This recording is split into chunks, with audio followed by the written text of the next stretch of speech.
안녕하세요, 이연아입니다. 이렇게 큰 관을 하는 줄 모르고 기생충이 개봉한 날 인간에 이렇게 큰 관을 빼도 되는 것인가 생각을 좀 했었습니다. 오늘 파리에이드 112 관객과의 대화 진행을 맡은 저는 MBC FM 영화음악 경은시입니다의 김세윤 작가라고 합니다. 반갑습니다. 지금 한번 인사하셨지만 다시 한번 인사드립니다. 저는 연기를 하고 있는, 그리고 이렇게 영화들을 좋아하고 또 이렇게 GV 항상 가고 싶은 마음 가졌던 GV의 새내기 이연아라고 합니다. 정말 성덕이라고 그러죠. 저 같은 경우를 이렇게 어떻게 하다 보니 이렇게 바로 옆에서 행사를 진행하게 돼서 눈을 제대로 못 쳐다보고 계속 쓴 것도 없는 노트를 좀 뒤적이고 있고요. 저 요즘 출연하신 것 중에 페어러브 사실 좋아합니다. 모르시죠? 페어러브라는 영화. 그래요? 근데 왜 그걸 안 했지? 이렇게 아는 사람이 많은데 혹시 모르시는 분은 페어러브라는 영화가 있습니다. 안성기 배우님하고 이하나 배우님 출연한 그 영화 제가 굉장히 좋아하는 영화라 이제 좀 시간이 지나서 잊혀질 법한 영화지만 지금 아마 다시 보셔도 충분히 재밌게 보실 영화가 아닐까 싶습니다. 어떻게 파리에이드 112라는 작품으로 이렇게 지도를 같이 하게 됐어요. 근데 제가 그래서 이하나 배우님 어떻게 파리에이드 112를 알고 어떻게 관심을 갖게 되셨지라고 제가 이제 영화사에 물어봤거든요. 근데 미셸 오슬로 감독의 영화를 또 그전에도 보신 게 있어서 이 감독의 작품을 또 좋아하셨다고 얘기를 들었어요. 네, 사실 많이는 아니고 밤의 이야기라는 영화 정도를 봤었던 상태였는데 또 다른 파리 배경으로 된 영화들 너무 좋아해요. 네, 그래서 파리 자체를 좋아하시고 어쩔 수 없는 참 아무래도 굉장히 로맨틱하고 조금 낭만적인 느낌이 있죠. 아무래도 그래서 그런데다 이렇게 예쁜 색채와 사랑스러운 그 꼬마가 수종에 관한 영화 내내 그 배경들을 누비니까 저한테는 정말 좋은. 그래서 아까 시작 전에도 걱정을 많이 하셨는데 지구인은 어떻게 해야 되냐고. 제가 말씀드린 게 어차피 영화를 본 관객의 한 명으로 나와서 여러분과 대화를 나누는 거라서 편하게 영화 어떻게 보셨는지 차근차근 해보실 얘기를 풀어주실 거고요. 방금 제가 할 역할은 이제 중간에 약간 구현을 좀 해드리는 정도의 역할이겠죠. 일단 이 영화를 만든 감독님은 미셸 오슬로 감독님이시고요. 물론 미셸 오슬로를 검색하면 많은 정보를 다 아실 수 있겠지만 1943년생이니까 이제는 연세가 꽤 많으신 분이고 사실 제일 먼저 알려진 건 키리코와 마녀라는 작품이에요. 그리고 나서 아마 프린스 앤 프린세스라는 작품을 또 기억하시는 분들도 있을 테고 어쨌든 미셸 오슬로 감독의 작품을 보시면 우리가 보통 애니메이션 하면 디즈니 애니메이션이 있고 디즈니 픽사 애니메이션 토이스토리 같은 그런 게 있고 또 일본 애니메이션이 있죠. 미야자키 하야오 감독이나 신카이 마코토 감독의 애니메이션 어떤 그런 거에 우리가 익숙하고 유럽 애니메이션은 사실 상대적으로 접할 기회가 많지 않은데 유럽 애니메이션만의 독특한 정말 그 이야기나 그림체를 갖고 있어서 굉장한 마니아를 갖고 있어요. 그 중에서 미셸 오슬로 감독의 작품들이 또 워낙 독특한 색깔이 있어서 아마 이 작품이 처음이라면 미셸 오슬로 감독의 작품을 방금 말씀하신 밤의 이야기부터 이렇게 거꾸로 거슬러서 보시는 것도 훨씬 재밌지 않을까. 그리고 처음 만든 키리코와 마녀라는 작품을 보시면 이 영화에 나오는 딜릴리의 캐릭터와 좀 닮아 있다는 걸 느낄 수 있을 거예요. 그래서 어느 정도 평생에 걸쳐 만들어온 여러 가지 본인의 작품 세계가 함축된 작품이 사실은 파리에이드 112라고 해도 과언은 아닐 것 같습니다. 이 작품 처음 보시고 제일 마음에 들었던 거는 혹시 딜릴리인가요? 맞네요. 일단 딜릴리가 가장 제 마음을 제 기억에 남은 것 같고, 그리고 아무래도 상상력이 이렇게 애니메이션 세계에서는 역시 무한할 수 있구나, 그런 생각이 많이 들었던 것 같아요. 처음에 감독님의 인터뷰를 보면 애초에 시작은 그냥 이 시대를 한번 그려보자. 그러니까 기본적으로는 프랑스 파리를 워낙 제가 좋아하는 도시인데 이 좋아하는 도시를 한번 이 좋아하는 도시 가장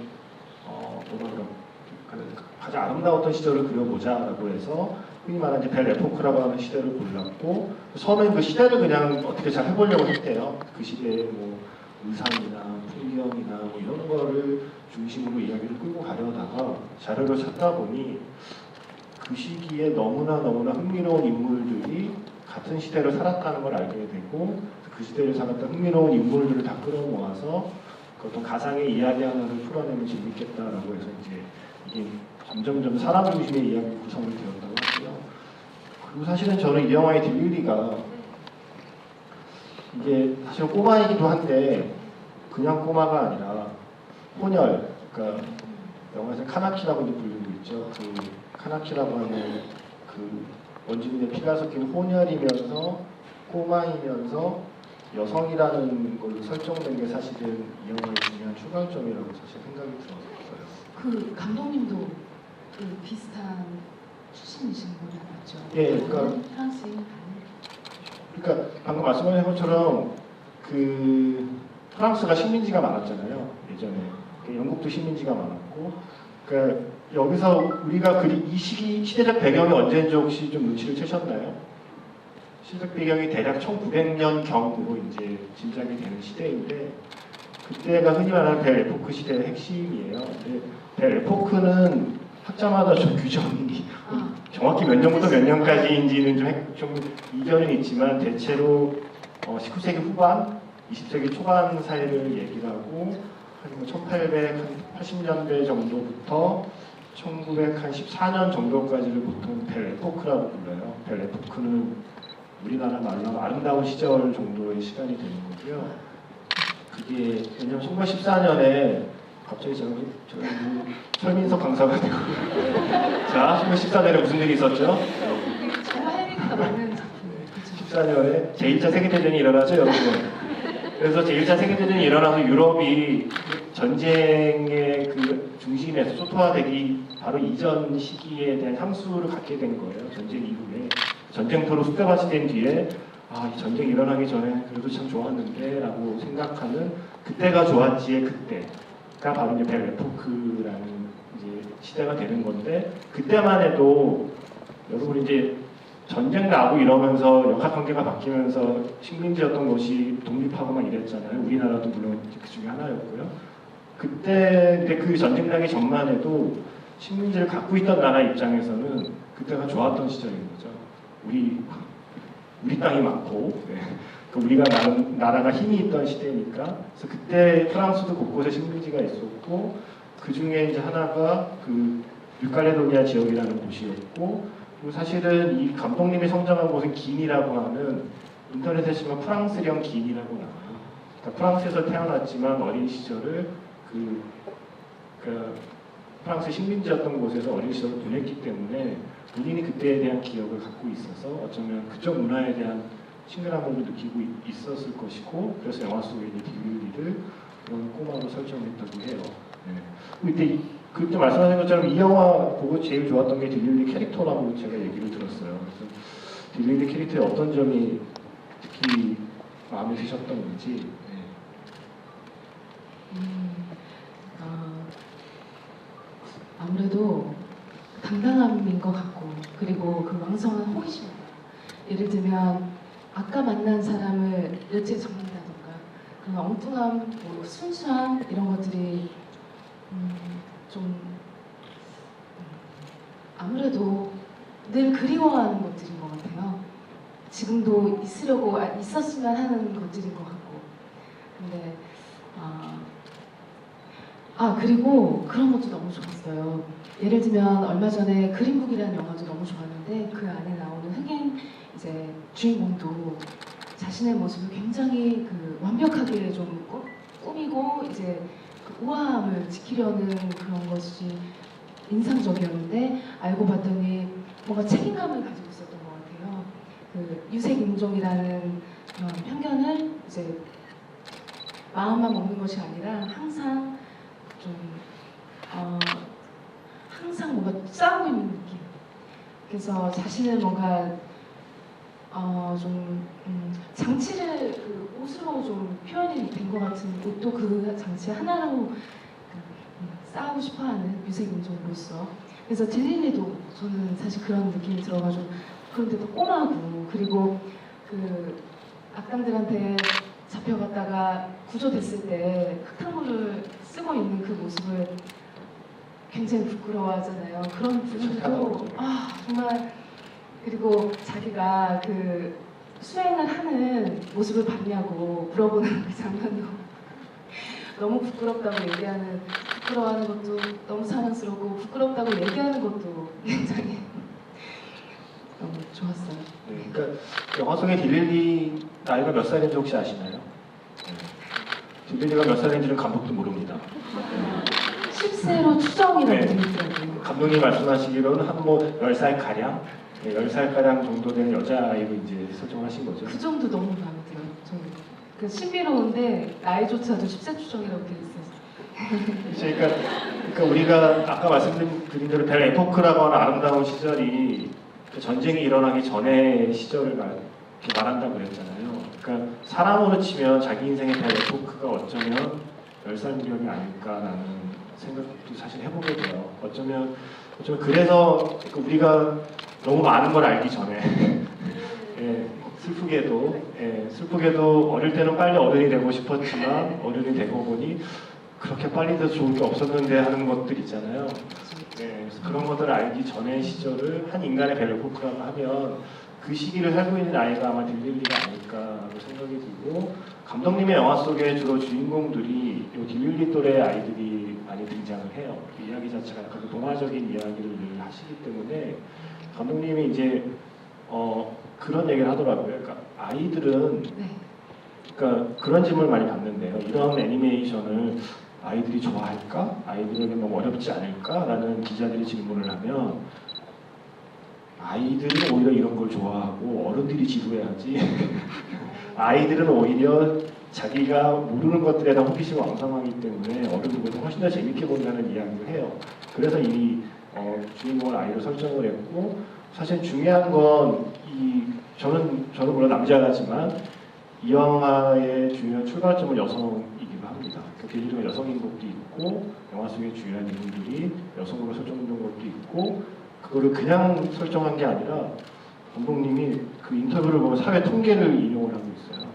그러니까 지금 프랑스에서 3일에 1명꼴로 여성이 데이트 폭력이나 가정 폭력으로 목숨을 잃고 있다는 인터뷰를 해요. 그러니까 그 시기가, 근데 어쩌면 이거는 100년 전에 일어난 그 어린이 실종 사건, 여성 실종 사건을 다루고 있지만 어쩌면 지금도 다르지 않다는 얘기를 하고 싶었다라는 얘기를 하더라고요. 그래서 그것을 강하게 당당하게 헤쳐나가는 여성 주인공을 이렇게 아이로 설정해서, 근데 그 주인공이 또 그러니까 우리가 흔히 말하는 소수자와 약자의 모든 조건을 다 갖고 있는 거잖아요. 일단 꼬마잖아요. 네. 어릴 때 그렇지 않아요. 꼬마들의 얘기는 어른들이 잘 안 들어줘요. 그래서 어쩌면 사회에서 자기 목소리를 아무리 내려고 해도 세상 사람들이 안 들어주는 세 가지 요소를 다 갖고 있는 주인공인 거죠. 아이이기도 하고 여성이기도 하고 이민자, 그러니까 외지에서 온 그 외부인이기도 한 딜릴리를 데리고 그 당시에 파리를 일종 관찰자의 시점으로 보게 만드는 게 이 영화의 시작입니다. 그래서 이 영화가 처음 이제 딜릴리로부터 이제 시작이 되는데, 아까 말씀하셨던 것처럼 파리에 대한 로망은 언제부터 왜 생긴 건가요? 이게 왜냐면 이 영화의 감독님도 그게 사실 이 영화를 만들기 시작한 중요한 출발점이라서, 벨 에포크라는 시대도 있지만 파리에 대해서 갖고 있는 우리들의 마음이 무엇인가도 사실은 이 대화를 풀어가는 시작으로 적당할 것 같아요.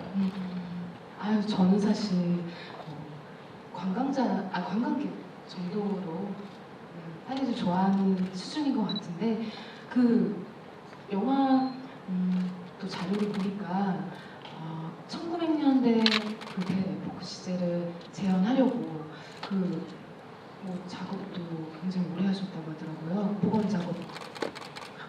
그 외국에는 그런 미술이나 건축에 있어서 좀 복원을 하는 전문 직업도 있죠. 그렇죠. 그런 좀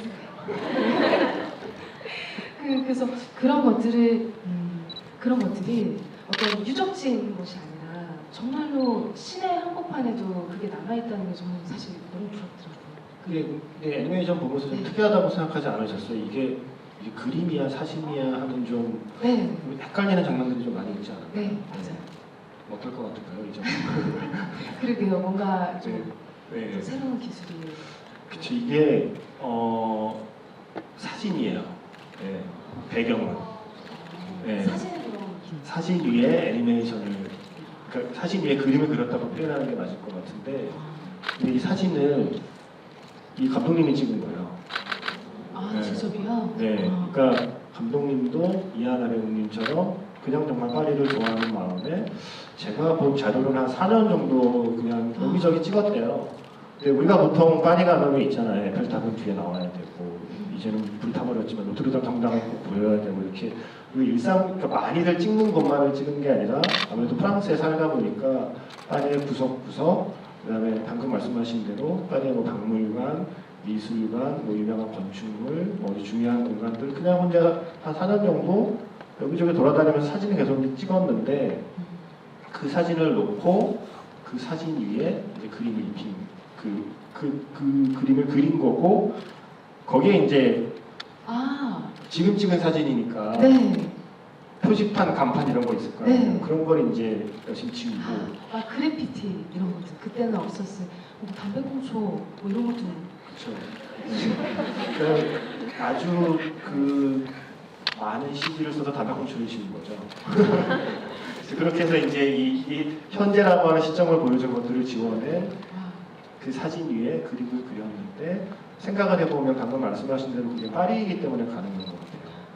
왜냐하면 그 정도만 지원해도 충분히 100년 전이라고 해도 믿을 만한 과거의 모습을 간직한 그런 골목길, 그런 어떤 건축물들이 여전히 존재하고 있기 때문에 이게 가능한 기획인 거고, 한국은 인물을 오히려 그대로 쓰면 썼지 풍경은 다 CG로. 왜냐하면 같은 시기인 1900년경의 서울의 모습을 과연 현재의 사진을 찍어서 CG로 손보는 정도로만 할 수 있을까 하면 전혀 아니잖아요. 그러니까 우리가 갖는 파리에 대한 막연한 동경 중에는 우리에게는 없는 어떤 시간의 흔적이, 우리는 열심히 지원했잖아요. 특히 서울 같은 대도시는 과거의 흔적은 좀 낡은 거고 창피하다는 거니까 열심히 지원하고 새 것들을 지어온 그 도시가 서울인데, 파리는 그 시간을 다 간직하고 있다는 게 어쩌면 우리 같은 사람이 느끼는 약간 동경 같은 게 아닐까 싶어요. 맞아요. 네. 또 근데 우리나라는 또 그 뭔가 발전의 아이콘이잖아요. 뭔가 그래서 또 저는 요새 좀 다른 얘기지만 다른 그 여행지들을 가면 이제는 조금 시시한 것도 있어요.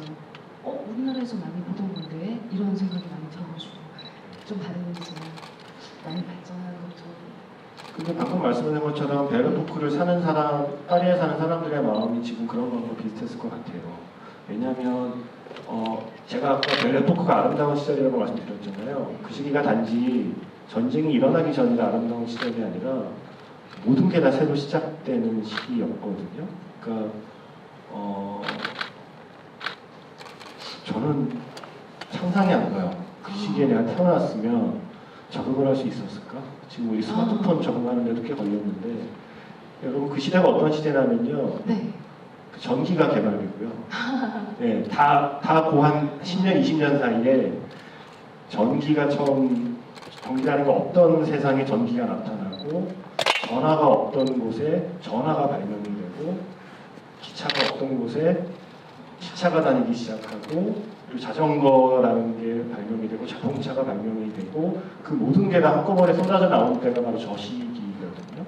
그러니까 하루가 다르게 자고 일어나면 새로운 문물이 개발됐던 시대였기 때문에 어쩌면 지금 우리가 느끼는 정서와도 좀 닮아있는 시기가 아닐까 싶어요. 실제로 그런 흔적들이 이 영화 속에 많이 좀 묻어있고, 아까 이거 밖에서 잠깐 말씀드렸지만 이 영화가 그리는 벨 에포크 시대를 사실은 다른 영화에서 보신 적이 있잖아요. 네. 네.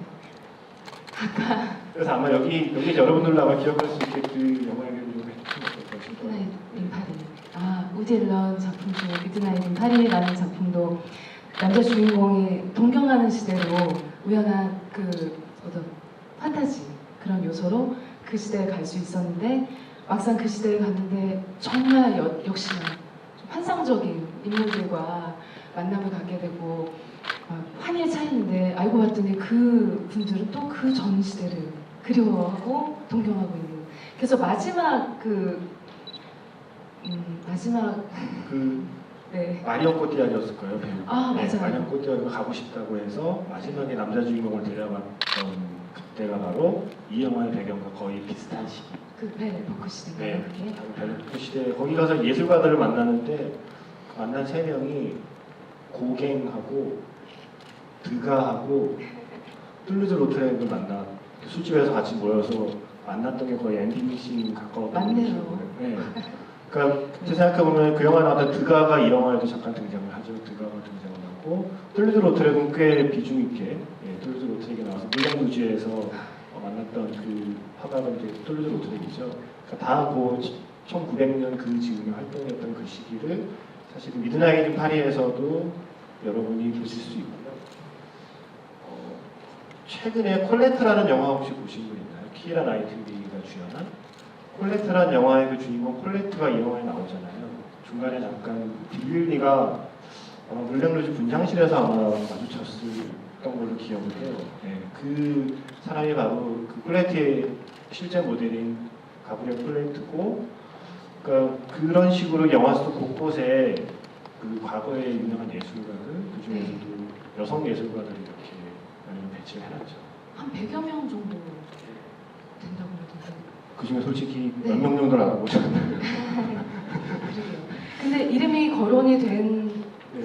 그 인물들이 한 몇 명 정도라고 하셨죠? 제가 대충 기억하기로는 한 20-30명 정도는 자막에 이름이 나왔던 것 같고, 나머지는 사실 제가 밖에서도 우리 얘기 나눴지만 제가 장난한 건데 프랑스 사람들 못 알아볼 거라고 생각합니다. 자, 그거는 감독도 그 얘기를 했고요. 그거를 굳이 알아보는 게 이렇게 중요한 건 아니었다라는 이야기를 해요. 근데 그 중에서 특히 이렇게 좀 딜리 그냥 스쳐 지나가는 사람들 말고요. 스쳐 지나가기로는 수많은 화가들은 다 스쳐 지나가죠. 여기 포스터에 있는 게 아마 모네랑 르누아르 만났던 그 장면인 것 같은데, 네, 이런 식으로 잠깐 스쳐가는 사람들 말고 뭔가 이제 이 영화의 이야기를 이끌어가는 데 중요한 역할을 등장시키는 건 주로 그 당시 활동했던 여성 예술가들 중심으로 그 역할을 부여했죠. 그 사람들도 다 실존 인물들이에요.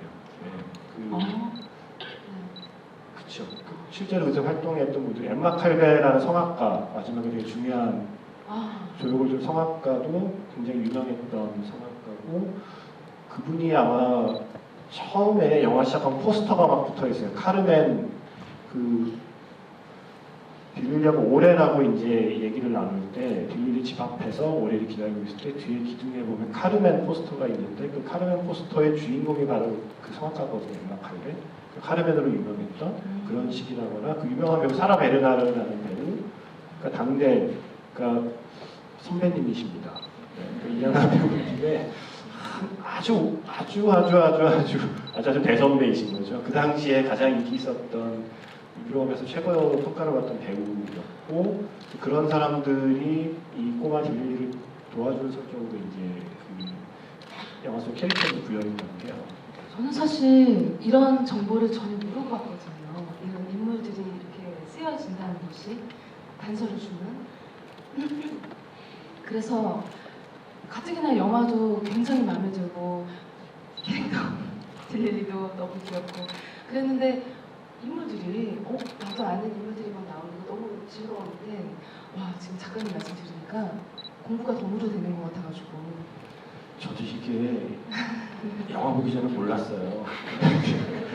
저도 이제 영화를 보고 나서 자막에 스쳐간 사람들이 대체 누구지? 가령 우리 이런 사람들은 알잖아요. 모네나 르누아르는 설명해보라고 못하죠.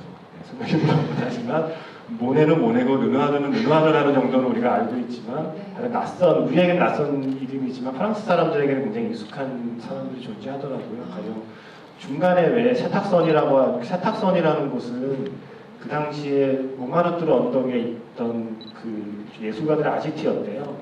근데 거의 다 쓰러져가는 집의 형상이 그 당시 세느강에 이렇게 다 좀 부서져가는 배를 빨래터로 사용하고 있었는데 그 배의 모양을 닮았다고 해서 이제 일명 세탁선이라고 불리던 아지트를 찾아갔을 때 거기에 이름이 좀 그쵸. 네.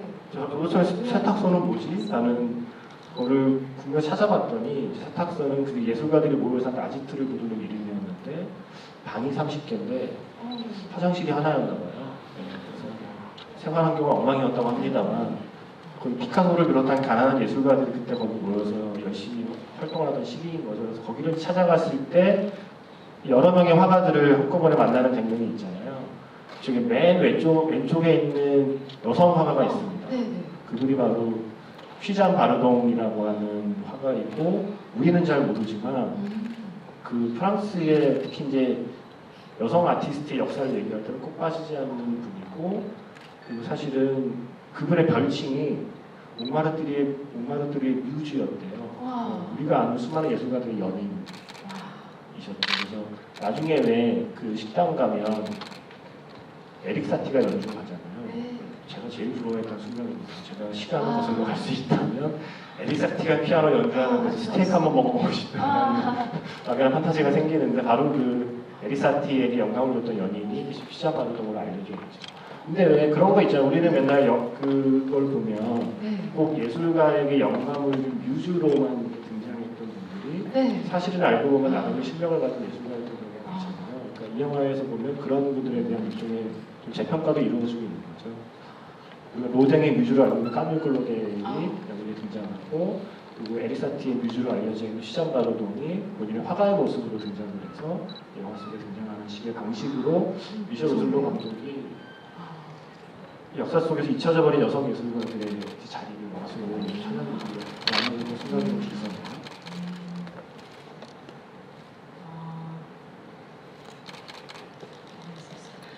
좀 저는 사실 여러분 이야기도 좀 듣고 싶긴 하거든요. 네. 혹시 그러면 질문 시간을 좀 당겨볼까요? 지금 한번 그럼 질문을 받아볼까요? 네. 사실은 뭐 저희가 계속 앞에서 떠드는 걸 보고만 계셔서 여러분 재밌으시죠? 좀 있으실 수 있을 것 같아서 혹시 영화 보고 궁금한 점이나 이하나 씨 의견을 영화에 대한 이하나 씨 의견이 궁금하신 게 있거나 그러면 손을 들어주시면 기회를 드리도록 하겠습니다. 마이크 하나 더 있나요? 앞에 들어주세요. 에릭 사티 맞죠? 에릭 사티. 저는 개인적으로 라벨의 볼레로라는 음악 너무 좋아하거든요.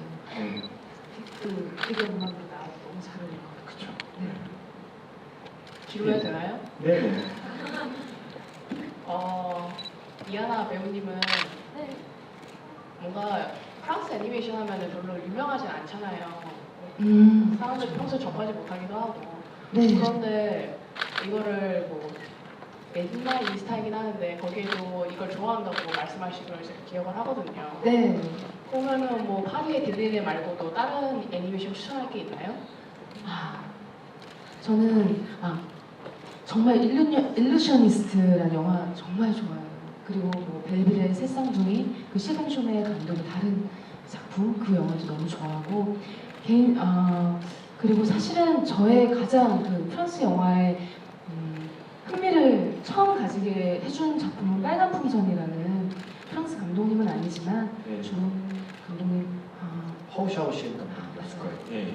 그 작품이었는데 그 작품 이후로 그 에릭 로메르라는 또 거장을 또 알게 돼서 보니까 좀 그 색채를 좋아하는 것 같더라고요. 약간 파스텔 톤 그 색채도 너무 좋고 그리고 정서 좀 그냥 화려한 이야기를 하는 게 아니라 작은 이야기더라도 아무튼 제가 뭔가 흥미를 느끼는 지점도 분명 있었던 것 같아요. 그래서 프랑스 애니메이션은 특히 혹시 그러니까 그런 거죠. 약간 픽사 애니메이션이나 지브리 스튜디오의 애니메이션과 다르게 개인 작업 같은 느낌을 주는 그런 애니메이션들이 좀 많아요. 그러니까 보기에는 그림체가 굉장히 좀 뚜렷하고 네. 약간 흔히 말하는 좀 우리가 애니메이션은 보통 만화라고 이야기를 하는데 흔히 하는 말로 만화라기보다 회화에 가까운 그런 그림체를 가진 작품들이 많아서 아마 그런 색감이나 그림체를 좋아하시는 분들은 특히 프랑스 애니메이션을 아마 많이 찾아보실 것 같고 방금 말씀하셨던 일루셔니스트 같은 작품은 저도 정말요? 네, 저도 그 작품 정말 좋아하고요. 그 영화를 만든 감독님이 실사 영화도 만드셨잖아요. 그 작품이 마담 프루스트의 비밀 정원. 그러니까 그 영화를 만드신 분이 원래 애니메이션 감독님이거든요. 그래서 그 감독님의 그 애니메이션 작품들이 갖고 있는 필체를 보면 그림체가 약간 그 색감이 이거랑 약간 비슷한 느낌들이 있어요. 저 그 영화를 사실 못 봤는데 괜찮나요? 마담 프루스트. 네. 이런 말 하면 뭐 하지만 저희 인생 영화 중에. 정말로요? 네. 놓쳤네요. 제가 네. 놓쳤었네요. 그 영화 정말 재밌어요. 와. 그 영화 얘기 나와서 말인데 그 영화에서 사실은 마담 프루스트가 네. 마르셀 프루스트라는 소설가의 이름에서 따온 그 캐릭터 이름인데 이 영화 속에 등장하잖아요. 그쵸. 프루스트라는. 네. 그게 보통 그런 부제가 붙어요. 마르셀 프루스트의 대표작은 잃어버린 시간을 찾아서인데 보통 그런 부제가 붙죠. 모르는 사람은 없지만 읽은 사람은 없는 작품. 네. 마르셀 프루스트의 잃어버린 시간을 찾아서라는 작품이 있다는 건 대부분 알지만 그 작품을 제대로 읽은 사람은 프랑스에도 거의 없다는 얘기를 제가 들었을 정도로 굉장히 방대하고 난해한 저자인데 여기 설명하기로는 혹시 기억하세요? 프루스트를 어떻게 설명했는지? 지금은 아무것도 하고 있지 않는데 지금은 아무것도 하고 있지 않는데 언젠가는 대단한 작품을 쓰기 위해서 뭔가 하고 있는 사람으로 묘사가 되거든요. 그래서 필생의 역작으로 그 작품 하나를 남겼고 그게 약간 별 에포크를 상징하는 작품이라고 하더라고요. 와, 그 정도요? 네, 근데 제목이 상징적이잖아요. 잃어버린 시간을 찾아서. 그러니까 이 시기가 1900년이 딱 세기 말과 세기 초의 사이잖아요. 그러니까 이게 맞는 비유가 될지 모르겠습니다만 시간을 거슬러 1999년이나 2000년쯤에 여러분이 어느 정도 연세였을지는 모르지만 그때 제 기억을 돌이켜보면 어쩌면 그때와도 비슷한 느낌일 수도 있을 것 같은데 그때가 되게 두 가지 감정이 공존하는 거죠. 이 영화 속에 등장하는 것처럼 미래에 대한 막연한 기대도 있지만 과거에 대한 애틋한 향수도 동시에 존재하는 거죠. 그래서 마르셀 프루스트 잃어버린 시간을 찾아서가 이제 막 도래하는 새로운 시대로 달려가던 사람들이 동시에 저 시기에 아이러니하게도 과거 향수에 대한 그 생각이 되게 컸대요. 그걸 자극해서 굉장히 사랑받은 소설인데 동시에 사랑받은 게 또 쥘베르니스 에세르 소설들인 걸 보면 어쨌든 그 시기는 미래와 과거가 공존했던 시기인 게 맞는 제가 감히 예언컨대 한 2051년 정도 되면 지금 2019년 굉장할 것 같아요. 굉장히 2019년이 2050년에 올 때는 대레포크인가요? 조금 더 가야겠죠. 그래서 그 미드나잇 인 파리에서도 뭔가 골든 에이지라는 단어를 썼던 것 같아요. 네. 지금의 대처럼. 그래서 저는 사실 그런 의도를 좀 그래도 가지려고 해요. 분명히 지금도 누군가에게는 동경의 시대가 될 것이다. 이런 작품을 볼 때 좀 그런 느낌을 받는 것 같아요. 그게 우리 인생을 만드는 희망이 아닐까 싶어요. 지금 이렇게 살고 있는데 나중에 한 100년 뒤에 사는 사람이 우리 인생을 부러워하면 그때는 이 세상이 없겠지만 네. 그것도 나쁘지 않은 것 같다는 생각이 듭니다. 혹시 또 질문 있으신 분 있으면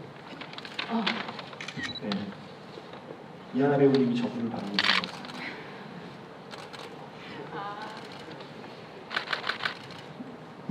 제가 현지 개봉일은 모르는데 그 노트르담 성당이 지금 불이 타버렸잖아요. 근데 제가 그걸 불타는 현장을 이제 SNS로 실시간을 보면서 우리나라 사람들도 그 손해물때처럼 약간 그때 생각나기도 하고 제 주변 중에 현재 파리에 살고 계시는 분은 그걸 보면서 한국대 생각도 나고 현지에 자기가 좋아하는 파리에서의 추억을 상징적인 건물이잖아요. 그래서 이제 파리에서도 많이 슬퍼하고 있을 텐데 지금 파리의 들릴리가 개봉하면서 지금 감독님께서 과거의 사진을 다시 찍어서 그 어쩌면 약간 되게 엄청난 타이밍인 거잖아요.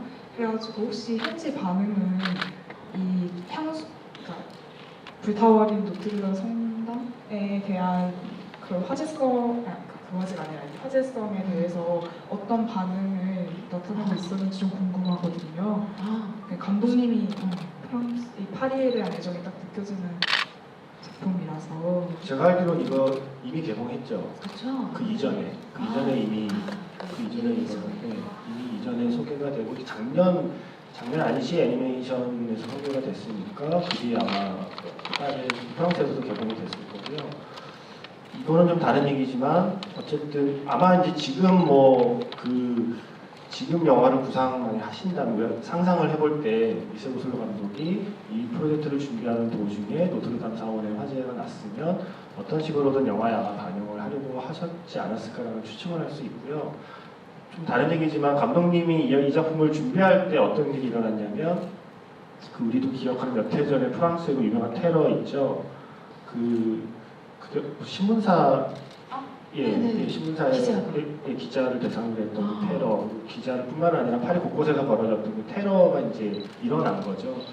그래서 사실은 그래서 어떤 이야기를 추가하진 않았지만 본인이 영화를 준비하면서 자연스럽게 그런 것들이 영화 속에 녹아들게 된 것이고 그 마지막에 나오는 그 마스터맨의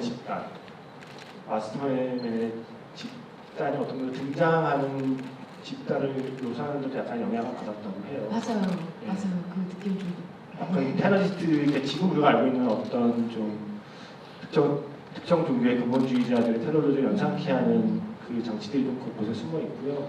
그리고 또 하나는 감독님이 역시 이 작품을 준비할 때 우리가 무슨 미투 운동이라고 말하는 그 운동이 벌어지고 있어서 본인이 그것 때문에 그걸 준비한 건 아니지만 어떻게 본인이 준비하는 동안 그 사건과 맞물려서 그 프랑스 개봉 당시에는 노트르담 화재 사건이 화제가 된 게 아니라 이 영화가 다루고 있는 이야기가 뜻밖에도 지금 벌어지고 있는 프랑스의 어떤 그 인종이나 문화 간의 충돌에 대한 일종의 그 이야기들, 그 다음에 미투 운동에 대한 반영으로 해석이 돼서 그거에 대한 질문이 많이 나왔더라고요.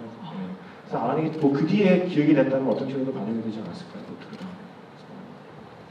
정말 이게 아는 만큼 보인다는 말씀 맞는 것 같아요. 야, 저는 이렇게 풍성한 이야기가 너무 재밌네요. 또 질문 있으신 분 있으면 골라주시죠. 네. 제가 괜히 골랐다라는 혼날까봐 책임을 떠나기 위해.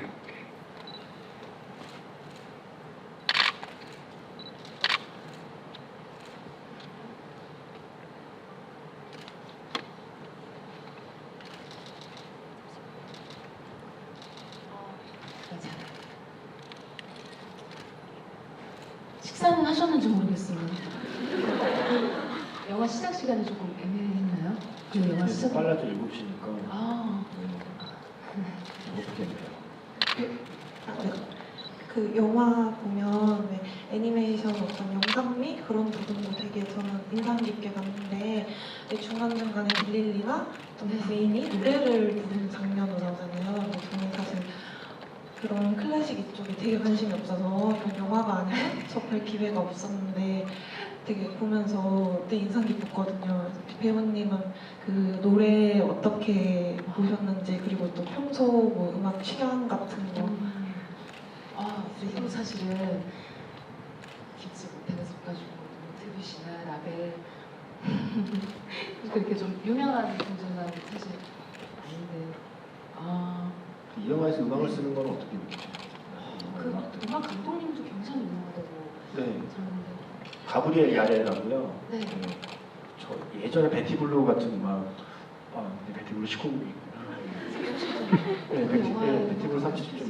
네, 그저 중학교 아니에요. 네, 아니에요. 네. 제2차 성징이 나타나던 시기에 봤던 영화를 잊혀지지 않는 작품인데 어쨌든 그 영화의 음악으로도 유명하시고 그쵸? 예. 그리고 사실 유럽에서는 굉장히 유명하신 감독이세요. 또 굉장히 유명한 영화 있었던 것 같은데. 시험하시는 퀴즈가 있네. 이 플리가 있었나? 네, 아마 그랬을 거예요. 네, 일단 말씀을 하고 계시면 네. 근데 맞아요. 저도 사실은 알아가는 입장이라 비기너예요. 클래식에 있어서. 그래서 좋아하셨던 엑산트 그 음악만 알지 이름은 잘 몰랐었거든요. 근데 이 영화에서 이렇게 많은 걸 알게 된 줄. 그 중간에 밑에 이제 지하에 가서 배에서 부르는 노래 있어요. 그 엠마 칼베라는 성악가가 부르는 건 제 기억이 맞다면 아마 카르멘을 불렀을 거고요. 아까 말씀드렸듯이 엠마 칼베라 카르멘으로 워낙 유명한 성악가라 카르멘의 한 소절을 불렀던 걸로 기억을 하고 뒤에 나오는 건 아마 이 영화를 위해 아마 새로 만든 노래인 걸로 알고 있습니다. 네. 그리고 이 노래 이제 성악가의 역할을 대신한 분이 있는데 그분이 나한테 유명한 분이라고 하더라고요. 근데 성함을 외우지 못해요. 네. 그렇습니다. 또 궁금하신 게 있으시면 골라주시죠. 손을 계속 들고 계셔 주셔야 저희가 기회를 드릴 수 있습니다.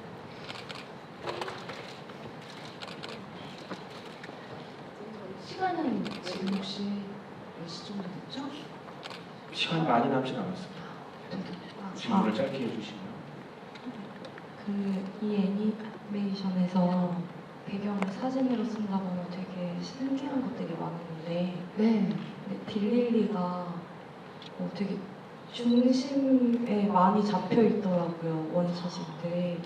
근데 또 보면 되게 하단에 있어서 애매하게 나올 때도 있어서 혹시 감독님이 이런 거를 의도하셨을까 궁금해서 어떻게 생각하시는지. 중심에 있지만 또 어느 부분에서 하단이요? 네, 뭔가 작아 보이기도 한데 중심이 있기도 하고 좀 신기해서. 맞아요. 어떻게 생각하시나요? 떠넘겨야지. 중심에 있지만 어느 부분에서는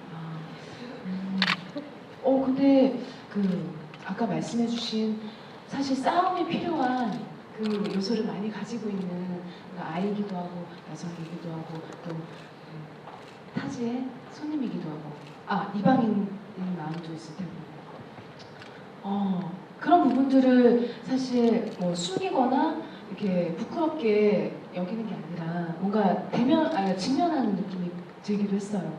딜리리가 직접 얘기하는 부분도 있고 뭐 나는 어디 가서는 너무 하얗다고 하고 어디 가서는 또 너무 까맣다고 하는데 오히려 좋을 때도 있다. 어떤 사람이 바보인지 알려주니까 그런 대사들도 굉장히 위트 있으면서 그런 상황들을 이렇게 뭐 그냥 넘어가는 것이 아니라 정확하게 좀 그래서 그런 지점들에서 느끼셨을까라는 생각도 들어요.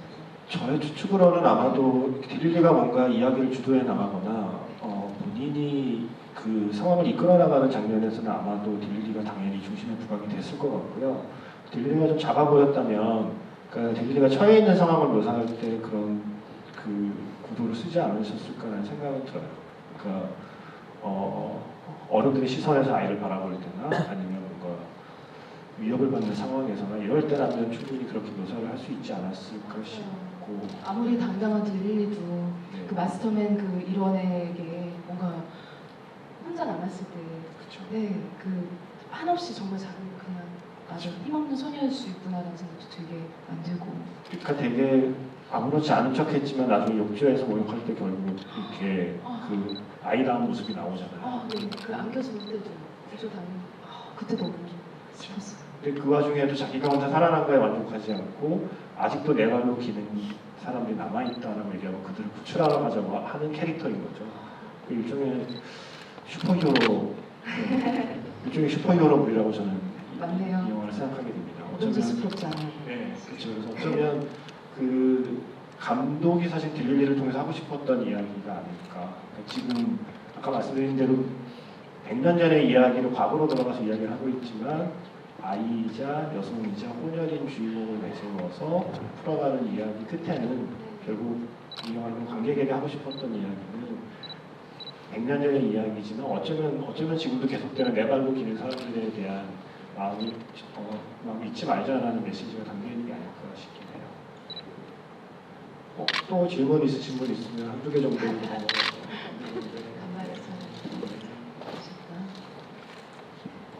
그리고 아마 뭐 질문 마이크 가는 동안 말씀드리면 저 앞에 두 번째입니다. 처음에 영화 시작이 딜릴리를 구경하는 걸로 시작하잖아요. 네.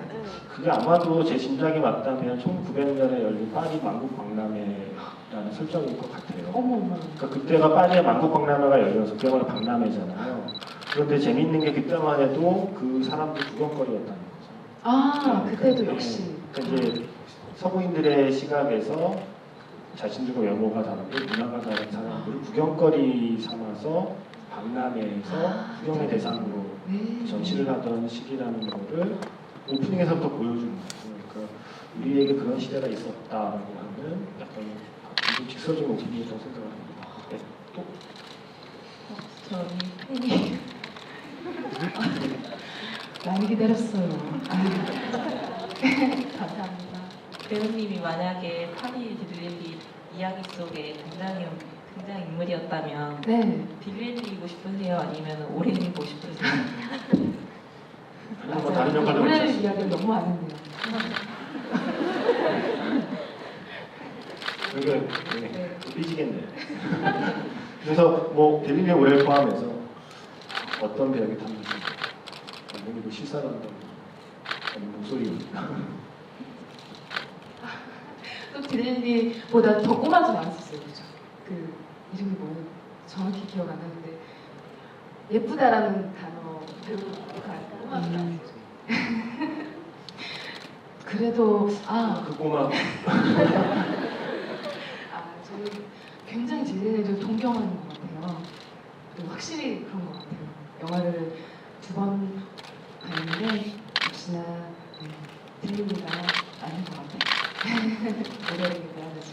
아까 그 더 꼬마가 아마 퀴리 부인 네 맞아요. 그죠? 그 네. 자제. 네. 아니, 그래서 저는 그 장면 보면서 네. 무슨 생각을 했냐면 퀴리 부인의 이름이 뭘까를 생각해봤어요. 그냥 플레이요? 네, 아무 생각 없이 퀴리 부인이라고 우리는 배웠잖아요. 마담 퀴리. 네. 근데 그 사람은 사실 자기 이름이 있을 텐데 아니에요. 우리는 퀴리의 부인으로만 알고 있는 거죠. 그래서 제가 찾아봤어요. 그때 이름이 물론 결혼을 하면서 남편 성을 따라서 퀴리가 된 거죠. 근데 원래 이름은 제가 할 수 있을까요? 마리아 스콜로도프스카. 근데 어쨌든 그렇게 중대한 인류 역사에 중대한 공헌을 했음에도 불구하고 사실 자기 이름으로 기억되지 못하고 남편 성을 딴 퀴리 부인으로만 기억되고 있고 그거에 대해서 내가 이상한 걸 느끼지 못한 채 이 영화를 보면서야 처음으로 왜 다른 사람은 다 이름으로 등장하는데 그쵸 다른 사람 자기 이름으로 등장하는데 왜 퀴리는 그냥 마담 퀴리일까에 대한 의미를 이제서 갖게 되었을까라는 생각을 하게 된 순간이 됐습니다. 네. 그래서 이름이 원래 정말 마리아 스콜로도프스카.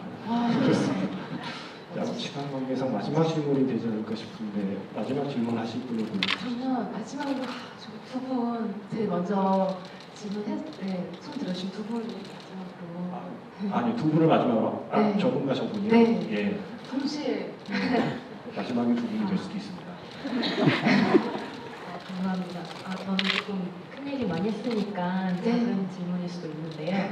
제가 이제 감정상 조금 이해가 안 됐던 게 그 딜릴리가 구출이 됐을 때 네. 사실은 그 운전사가 딜릴리를 갖다 파는 거잖아요. 근데 딜릴리 그 운전사가 되게 당당하게 내가 구하러 왔다고 하는데 이해가 안 됐어요. 이하나 배우님이 딜릴리였다면 용서할 수 있을까요? 그거를 그렇게 여쭤보고 싶었어요. 구출됐을 때 가장 먼저 안겨서 울기도 네. 했었을까라는 생각 저도 했었어요.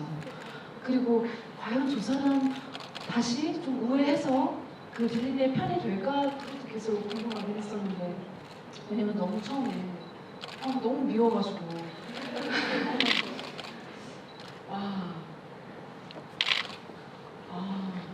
저는 사실 계속 뭔가 조금 배타적이었어요. 그런데 그래서 아무래도 또 동경스러워요. 딜리리가 그렇게 마음을 열었어요. 딜릴리 포용력. 맞아요. 그럼요. 그랬던 것 같아요. 근데 감독의 얘기는 있어요. 그 캐릭터에 대해서. 예, 그런 캐릭터를 설정한 게 제 판단에는 일종의 이 영화에서 가장 판타지적인 캐릭터라고 생각이 들고 사실 감독의 바람인 거죠. 예, 그런 선택들을 했으면 좋겠다는 굉장히 우리 영화에서 가장 현실적인 인물이다라는 표현을 해요. 그러니까 그런 생각을 갖고 그런 흔히 말하는 나쁜 짓을 감행할 수 있는 게 오히려 가장 현실적인 우리 현실에서 가장 많이 만날 수 있는 종류의 인간이지만 그런 인간이 이렇게 생각을 고쳐먹고 다른 선택을 할 수 있는 걸 보여주고 싶었다고 얘기를 하더라고요. 그럼에도 불구하고 저 같은 사기라도 때렸을 텐데라는 생각을 저도 했습니다. 그리고 아까 마지막이라고 하신 분이 저는 사실 이 영화에 대한 정보를 하나도 모르고 왔어요. 배우님 저 보고 싶어서 왔는데 전 보다 보니까 너무 영화가 너무 예쁘고 너무 아름다운 거예요. 근데 제가 여행을 가려고 돈을 모으고 있는데 친구가 파리를 갔다 오고 가장 기대하지 않고 갔는데 가장 아름답다고 생각하게 된 도시라고 얘기를 들었는데 만약에 파리를 가게 된다면 가장 가고 싶은 곳이 있거나 아니면 만약에 갔다 왔다면 가보는 게 어떨까 추천해주고 싶은 곳이 있는지 작가님이랑 배우님께 모두 여쭤보고 싶어요. 저는 정말 많죠 사실. 파리 가보셨나요? 네. 몇 번이나 가보셨나요? 제일 그래도 많이 가요. 진짜요? 저희 파리를 많이 다녀오신 분 앞에서 제가 지금까지 제가 파리 얘기를 하니까 근데 오히려 파리도 좋았는데 생각해보니까 지베른이라는 것도 참 좋았어요. 지베른이라는 지베른. 그 미드나잇 파리 그 초반에 가장 첫그 주인공들 대사가 시작되는 그 다리가 있는 또 모네 네, 정원. 네, 그곳이 사실 프랑스에서는 가장 예뻤던 것 같고 파리에서 파리 작가님 혹시 생각나는 데 있으실까요? 저는 파리 3일 가봤습니다. 오, 신혼여행 아니요 신혼여행을 파리 3일 스위스 3일 정말로 딱 그 당시 주간지 기자라서 딱 일주일밖에 못 걸리기 때문에 3일 그 3일 안에 가본 게 다한테 제가 추천해도 실례가 안 됩니다. 맞아요. 이제 지금 돈 모으고 계신다고 했으니까 제가 갔던 데는 오르쉐 미술관 전형적인 관광객 코스죠. 전형적인 관광객 코스 오르쉐 미술관이 기억이 나고 그리고 저는 사실 그 유명한 데보다 저 정원이 되게 좋았어요. 클레르 정원. 정원에서 바게트 샌드위치를 입천장이 다 빠지도록 먹었던 게 제가 제일 인상적으로 기억하는 파리의 기억입니다. 파리의 호스텔을 굉장히 많이 갔었어요. 그 예전 그 양식을 가지고 있는 숙소들도 조금 위생적으로 조금 취약했지만 그래도 그 분위기를 좀 뭔가 영감이 올 것 같아요. 그런 숙소들을 찾아보는 재미도 아마 있지 않으실까라는 생각도 들고 근데 정말 부럽네요. 지금 이제 처음 파리를 접하시니까 보니까 저는 사실은 그 여행을 다녀온 후가 좀 많이 바뀐 편이라 지금 이미 좀 멋진 친구들인데 아직 유럽을 또는 파리 여행을 많이 안 간 친구들을 보면 굉장히 부럽거든요. 다녀오면 어떻게 될까. 네, 좋은 여행 되실 것 같아요. 그래서 아마 그 감독 자체가 파리에 대한 애정에서 시작한 프로젝트이고 그래서 처음에는 파리의 우리가 알고 있는 아름다운 모습들을 보여주려고 하다가 파리의 현재 모습이 있기까지 파리의 어떤 역사를 갖고 있나를 이제 파고들다 보니 100년 전 벨레포크 시대에 어쩌면 지금 우리가 누리고 있는 많은 것들이 시작된 시대. 솔직히 말씀드리면 영화가 처음 등장한 게 그 시기거든요. 1895년 리미에르 형제의 첫 영화가 나왔으니까 벨레포크 시대에 영화라는 것도 처음 발견된 시기니까 우리가 지금 누리는 많은 것들이 처음 시작되던 그 시기에 대한 관심으로 옮겨간 거고요. 그 관심에서 이제 찾다 보니 감독 인터뷰를 보면 최초의 여성 변호사, 최초의 여성 의사, 최초의 여성 대학생, 최초의 여성 대학 교수가 모두 이 시기에 나왔다는 거죠. 대학생도요? 예. 그래서 영화에서 중요하게 이제 여자가 대학 가는 얘기에 대한 대사가 언급하는 게 심지어 프랑스에서도 처음으로 여성이 대학생이 된 게 벨레포크 시대였다는 거죠. 그래서 어쩜 벨레포크 시대가 그냥 막연하게 아름다운 시절이었던 것뿐만이 아니라 방금 말씀드린 그 어떤 여성의 역사에서도 진정한 의미의 아름다운 시절이었던 것 같다는 생각을 이제 감독이 남성이지만 그 생각을 갖고 이 디들리의 시선을 통해서 어쩌면 100년 전에 프랑스 혹은 전 세계의 여성의 역사를 다른 방식으로 복원하고자 하는 시도였던 것 같기도 해요. 그런 점에서 이 영화가 그냥 처음에는 사실은 예쁘죠. 다른 것 눈에 아무것도 안 들어오죠. 디들리의 그 노란색 옷을 예, 너무 예뻐요. 예, 그 색감들, 예, 그리고 마지막에 비행선이 날아가는 그 밤하늘의 파란 색감이면 모든 게 너무 예쁘고 아름다워서 그냥 마냥 귀엽고 예쁜 애니메이션으로만 처음에는 기억에 남을 수밖에 없는데 사실은 한 번 더 보시게 되면 저 같은 경우는 물론 일을 해야 되니까 한 번 더 보기도 했지만 한 번 더 보게 되면 고전에 이제 약간 벨레포크 시대에 대한 책을 보거나 등장하는 예술가를 조금 찾아보고 보시면 모네와 르누아르가 저렇게 둘이 앉아있는 게 사실은 이러이러한 일때만 앉아있어 재밌는 거구나 등등을 생각하면서 보면 훨씬 더 재밌고요. 방금 말씀드린 대로 여성의 역사에서 벨레포크가 어떤 시대였는가에 대한 생각을 하고 보면 좀 더 다른 재미가 있지 않을까 하는 말씀을 드리고 싶습니다. 지금 정말 트리뷰트 영화 같은 느낌이에요. 파리에 대한. 근데 충분히 정말 말씀 듣고 보니까 충분히 그런 가치가 있었던 것 같아요. 그래서 네. 근데 시간이 네. 훌쩍 지나서 지금 이 행사를 이제 마무리해야 될 시간이 됐고요. 그래서 기생충이 개봉한 오늘 기생충을 다들 안 보고 이걸 보시는 거죠. 저는 봤는데 살짝 여쭤봤어요. 결말이 어떻게 되냐면요. 아시네요. 굉장한 스포가 있대요. 영화에. 네, 이미 근데 하지만 기생충이 개봉한 날 기생충이 아닌 파리의 들리를 보고 와주셔서 여러분을 진심으로 존경하는 마음으로 오늘 행사를 진행했음을 보는 것 같고요.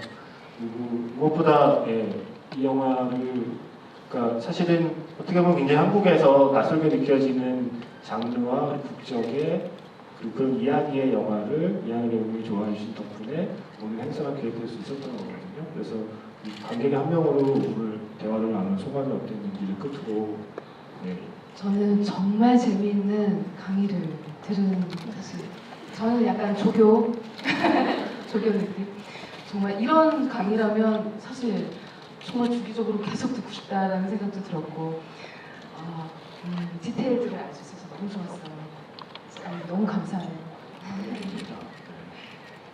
여러분들 이야기를 솔직히 좀 더 듣고 싶었는데 어떤 장면이 가장 좋았는지를 여쭙고 싶기도 했거든요. 비행선 장면이 아무래도 네. 근데 제일 좋았던 장면을 빨리 그냥 한 명만 말씀해 주시면 시간 관계상 말을 못 드리지만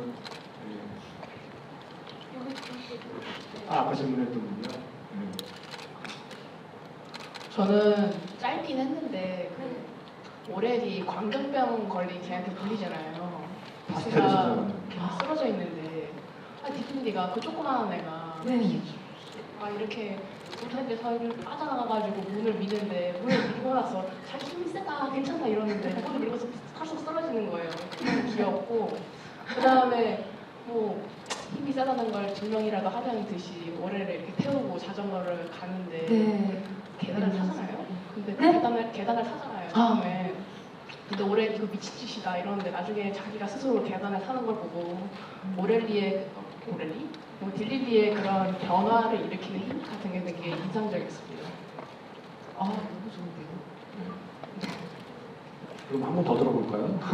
네네. 딱 한 번만 그럼 본인이 이 영화에서 좀 이상적이었던 장면 하나만 말씀해 주시면. 네.